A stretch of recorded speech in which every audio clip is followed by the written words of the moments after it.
வந்தேரி வந்தேரி இந்த வந்தேரிகளுக்கு சொல்றவங்களுக்கு பூராத்துக்கு ஒரு குட்டி கதை சொல்றேன்.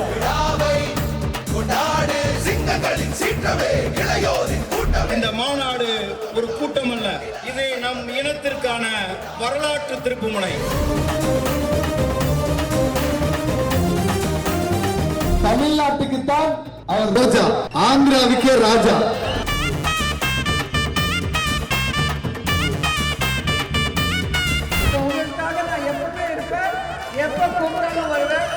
ஆண்டதெங்கள் பரம்பரை அடிமையாகி போவதோ தில்லோடு மல்லாடி களம் காண நீ இங்கு ராமசாமி ரெட்டியார் முன்னேறி நம் வாழ்வு பொன்னாக செய்வோமே. சலுகைகள் நாங்கள் கேட்டிருக்க கோரிக்கைகள் எல்லாத்தையும் யார் எந்த அரசு நிறைவேற்றும் அவங்க தேர்தல் வாக்குறுதியில் கொடுக்குறாங்களோ அவங்களுக்கு தான் 2026 நாங்கள் 100% வாக்களிப்போம்.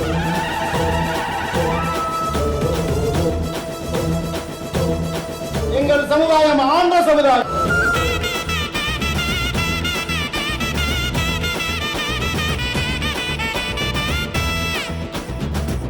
இப்ப இருக்கிற அரசாங்கத்துக்கும் ஏற்கனவே ஆண்ட அரசாங்கத்துக்கும் நம்மளோட ஸ்ட்ரென்த்தை வந்து நம்ம காட்டுறோம்.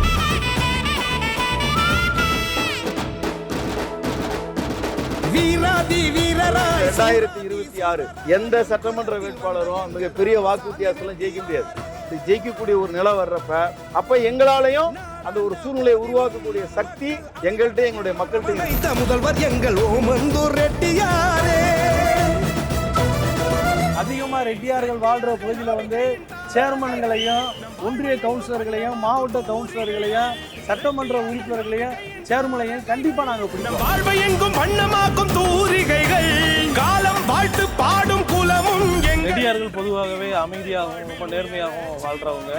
ஆனால் நிறைய பேர் அந்த அமைதியும் பொறுமையும் ஊமையாக நினச்சிக்கிட்டு இருக்காங்க. அந்த மாதிரி நினைக்கிறவங்களுக்கு இன்னைக்கு இந்த தென்மண்டல மாநாடு ஒரு மிகப்பெரிய எப்படி அடிச்சு காட்டியிருக்கோம்.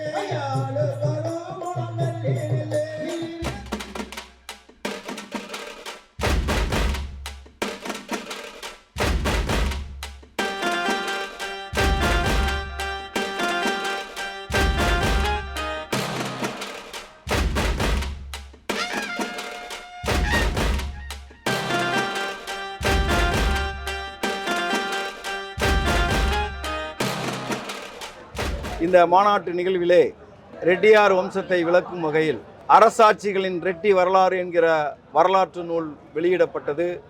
ரெட்டி சமுதாயத்திற்கான பாடல்கள் அடங்கிய குறுந்தகடு வெளியிடப்பட்டது. சமுதாயத்திற்கான சமூக வலைத்தள பகுதி வெளியிடப்பட்டது. தேர்தல் அறிக்கையில் வந்து எங்களுடைய கோரிக்கைகளை தமிழ்நாட்டில் இருக்கக்கூடிய ஒரே மாதிரி பிசி கஞ்சம் என்கிற சாதி சான்றிதழ் வழங்கவும், எங்களுக்கு வந்து கடந்த காலங்களில் வந்து ஓபிசி பட்டியலில் வந்து எங்களுடைய இனம் வந்து விட்டு போயிடுச்சு. அதை வந்து சரி செய்வதற்கு வருகின்ற புதிதாக அமையவிருக்கின்ற ஆட்சி யார் சட்டமன்றத்திலே மசோதாவை நிறைவேற்றி எங்கள் இனத்தை ஓபிசி பட்டியலில் சேர்ப்பதற்குண்டான அனைத்து வழிவகைகளையும் செய்வோம் என்ற எங்களுக்கு வாக்குறுதி கொடுக்கின்ற கட்சிக்கு நாங்கள் வாக்களிக்கலாம் என்று முடிவு செய்துள்ளோம். ஓமந்தூர் ராமசாமி ரெட்டியார், கவியரசர் முத்துலட்சுமி ரெட்டியார், ரெட்டி குல சிங்கம், ரெட்டி இனம் ஓங்குக. இன்னைக்கு ஒற்றை இலக்கில் எங்கள் எம்எல்ஏக்கள் இருக்காங்க. வர சட்டசபை எலெக்ஷனில் வந்து இரட்டை இலக்கை நாங்கள் கண்டிப்பாக அடைவோம்.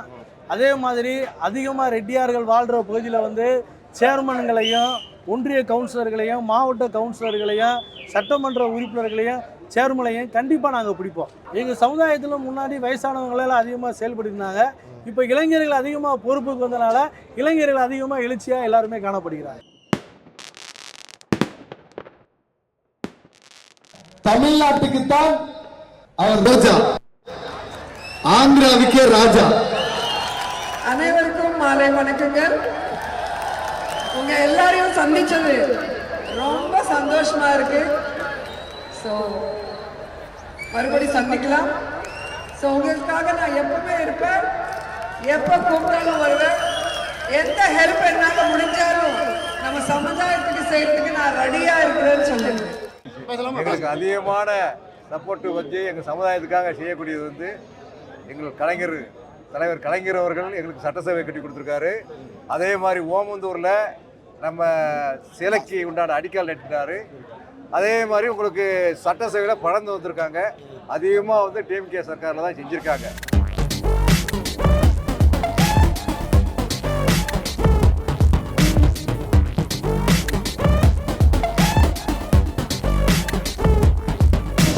ரெட்டியார்கள் பொதுவாகவே அமைதியாகவும் ரொம்ப நேர்மையாகவும் வாழ்கிறவங்க.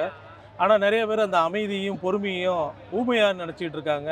அந்த மாதிரி நினைக்கிறவங்களுக்கு இன்னைக்கு இந்த தென்மண்டல மாநாடு ஒரு மிகப்பெரிய எப்படி அடிச்சு காட்டியிருக்கோம். அந்த அளவுக்கு மதுரையின் கதாநாயகன் நாங்கள் சொல்லுவோம். எங்கள் மரியாதைக்குரிய அண்ணன் என்னை போன்ற லட்சக்கணக்கான இளைஞர்கள் அவர்கள் பின்னாடி இருக்கும். அண்ணனை வரவேற்புரை நிகழ்த்துவதற்காக வரவேற்கிறோம்.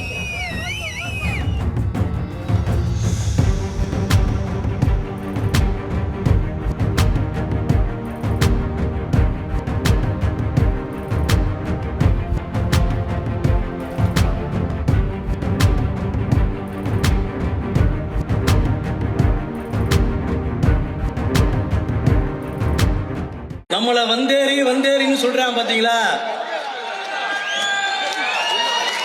இப்ப எலெக்ஷன் டைம்லாம் அமைதியா இருக்காங்க. இல்லைன்னு வச்சுக்கோங்களேன், வந்தேரிகன்னு பாங்க. இந்த வந்தேரிகளுக்கு சொல்றவங்களுக்கு பூராத்துக்கு ஒரு குட்டி கதை சொல்றேன். எல்லாரும் சொல்றதா ஒரு குட்டி கதை. இது நிஜ வரலாற்று கதை. இந்த கதையை உங்க எல்லாத்துக்கும் சொல்றேன். 13ஆம் நூற்றாண்டுல மதுரையை பாண்டிய மன்னர்கள் ஆண்டாங்க. அப்ப முகலாய படை டெல்லி சுல்தானியர், அந்த டெல்லி சுல்தானியர் மதுரை மீது படையெடுத்து பாண்டிய மன்னர்களை வீழ்த்தினாங்க. பாண்டிய மன்னர்களை வீழ்த்தினவுடைய நம்ம இன்னைக்கு மதுரை மீனாட்சி தாய், இந்துக்கள் வழிபடக்கூடிய தாய் மீனாட்சி பட்டணம், அந்த தாயோட கோயில டெல்லி சுல்தானியர்கள் வழிபட விடாம தடுத்து அடைச்சிட்டாங்க. அப்ப இதை கேட்ட பாண்டிய மன்னர்கள் ஆந்திராவில் ராயசீமா பகுதியான விஜயநகர் பேரரச, இதே தெலுங்கர்கள் தான் விஜயநகர பேரரச ஆண்டுகிட்டு இருந்த இளவரசர் குமார கம்பண்ணா அவரை போய் நாடுறாங்க. யாரு? பாண்டிய மன்னர்கள் நாடுறாங்க. அந்த குமார கம்பண்ணா தமிழ்நாட்டின் மீது மதுரையின் மீது டெல்லி சுல்தானியர்கள் மீது படையெடுக்கிறாரு. சிக்கந்தர் ஷாவை வீழ்த்துகிறார். நீங்க நடந்துகிட்டு இருக்க நிறைய பிரச்சனை சிக்கந்தர் ஷானால. அந்த சிக்கந்தர் ஷாவை வீழ்த்துகிறார். வீழ்த்தி மதுரையை மீட்டுகிறார். அந்த விஜயநகர் பேரரசுடன் வந்தவர் தெலுங்கர்கள், நாயக்கர்களும் ரெட்டியார்களும் தான் போர் வீரர்கள். நாயக்கர்களும் ரெட்டியார்களும் தான் போர் வீரர்கள். இதே மதுரை மண்ணை 13ஆம் நூற்றாண்டில் மதுரையை காப்பாற்றியவர்கள் வந்தேரிகள் என்று அழைக்கப்படும். அதே தெலுங்கர்கள் நாம் தான். இதே மதுரையை 13ஆம் நூற்றாண்டில் காப்பாற்றியுள்ளோம். ஆனா இன்னைக்கு நம்மள என்ன சொல்றியா? வந்தேரி. எங்க இருந்துடா வந்தேரினா? வந்தேரின்னு சொல்றதுக்கு இனிமேல் அதை சொல்றதுக்கு வேலை இருக்காது. எல்லாருமே விழித்துக் கொண்டோம். இதை உண்மை என்று படிக்கணும்னா குமார கம்பண்ணாவினோட மனைவி கங்காதேவி எழுதிய மதுரா விஜயம் என்ற நூல் சமஸ்கிருதத்தில் இருக்கு. அதை படிச்சு வரலாறை தெரிஞ்சுக்கோங்க. நம்ம தமிழ்நாட்டுடைய முதலமைச்சர் ஓமந்தூர் ராமசாமி ரெட்டியார் அவருடைய பேரை சொல்லி நம்ம ரெட்டி சங்கம் வந்து இங்கனுக்குள்ளே இணைஞ்சிருக்கோம். தமிழ்நாட்டில் வந்து ரெட்டியார் இனம் எவ்வளோ இருக்காங்க, நம்மளுடைய மக்களோட ஸ்ட்ரென்த் எவ்வளவு, நம்மளோட தேவைகள் என்ன, நம்மளுடைய சங்கங்கள் அங்கங்கே பிரிஞ்சிருக்கு, மக்களை எல்லாத்தையும் ஒன்றிணைச்சு இங்கே தென் மண்டலம் இத்தனால வந்து நம்ம வடக்க பண்ணிகிட்டு இருந்தோம். இப்போ தென் மண்டலத்தில் வந்து நம்ம மாநாடு வந்து பண்ணுறோம்.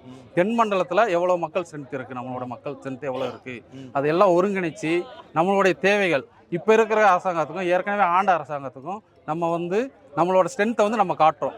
ரெட்டியார் சங்கத்தில் எப்பவுமே வயசானவங்க நரச முடியாதவங்களாம் இருப்பாங்க. இப்போ இளைஞர்கள்ட்ட வந்து தமிழ்நாடு ரெட்டி நல சங்கம் வந்து இந்த உணர்வையும் இதையும் கொண்டு போயிருக்கோம். அதனால இளைஞர்கள் வந்து எழுச்சியா வர்றாங்க. ஓபிசி பட்டியலில் ரெட்டி கஞ்சம் உட்பட்ட பிற உட்பிரிவுகள்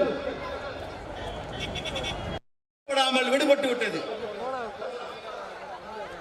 தமிழ்நாடு சட்டமன்றத்தில் மசோதாவை நிறைவேற்றி எங்களுடைய ரெட்டி இனத்தை ஓபிசி பட்டியலில் சேர்க்கையை வைக்கின்றோம்.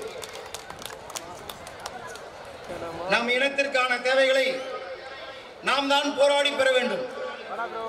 ஒற்றுமையாக நிற்போம், உரிமைகளை வென்றெடுப்போம். என் உயிர் சொந்தங்களே, இந்த சங்கம் நம் சமுதாயத்தைச் சேர்ந்த பெண் பிள்ளைகளுக்கு பாதுகாப்பில்லை என்று வருத்தப்படுகிறது. வேண்டுமென்றே திட்டமிட்டு நாடக காதல் நடைபெறுகிறது. அதை சிலர் ஊக்குவிக்கின்றனர். இதையெல்லாம் நாம் தடுத்து நிறுத்த வேண்டும். அதற்கு இந்த சங்கம் எப்போதும் உங்களுடன் உறுதுணையாக இருக்கும் என்று தெரிவித்துக் கொள்கின்றேன். உங்கள் நலனுக்காக, உங்கள் உரிமைக்காக, உங்கள் எதிர்காலத்திற்காக, உங்கள் பிள்ளைகளின் கல்விக்காக, உங்கள் சமூக முன்னேற்றத்திற்காக, உங்கள் பாதுகாப்பிற்காக எந்நாளும் உழைக்க நான் உட்பட்ட ரெட்டி நல சங்க நிர்வாகிகள் தயாராக உள்ளனர்.